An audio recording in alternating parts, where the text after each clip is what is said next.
வணக்கம் கோயம்புத்தூர் மக்களே. இன்றைக்கி நம்ம பார்க்குறது பார்த்தீங்கன்னா Coimbatore to Pollachi main road பேஸ்லேயே லொக்கேட் ஆயிருக்க பக்காவான லேண்டுங்க. பக்காவான ரோட் பேஸ் லேண்டு சுந்தராபுரமில் லொக்கேட் ஆயிருக்குங்க. மொத்தம் 8 சென்ட் லேண்டுங்க. ஈஸ்ட் ஃபேசிங் சைட்டுங்க. 36 அடிக்கு அகலம், 96 அடி நீளங்க.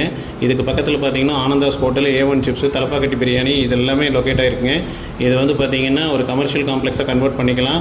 நீங்கள் வந்து ஹோட்டலாக ரெடி பண்ணிக்கலாம். பழமுதிர் ஷாப்ஸ் அது மாதிரி எது வேணாலும் கன்ஸ்ட்ரக்ஷன் பண்ணிக்கலாம். உங்கள் தேவைக்கு தகுந்த மாதிரி பக்காவாக டவுனுக்குள்ளே இடம் தேடின்னு இருக்கிறவங்களுக்கு இது அற்புதமான சூப்பரான இடங்க. இந்த இடத்த மிஸ் பண்ணிடாதீங்க. ஸ்க்ரீனில் தெரியுற நம்பர் காண்டாக்ட் பண்ணிவிட்டு நேரில் வந்து சைட்டை விசிட் பண்ணுங்கள். 4.5 கோடி ரூபா சொல்கிறாங்க, நெகோஷியபிளுங்க, பேசிக்கலாங்க. நேரில் வந்து பாருங்கள். எங்கள் பேஜை ஃபாலோ பண்ணிக்கங்க. மேலும் பல ப்ராப்பர்ட்டி டீட்டெயில்ஸ்க்கு எங்கள் பேஜை ஃபாலோ பண்ணி சப்போர்ட்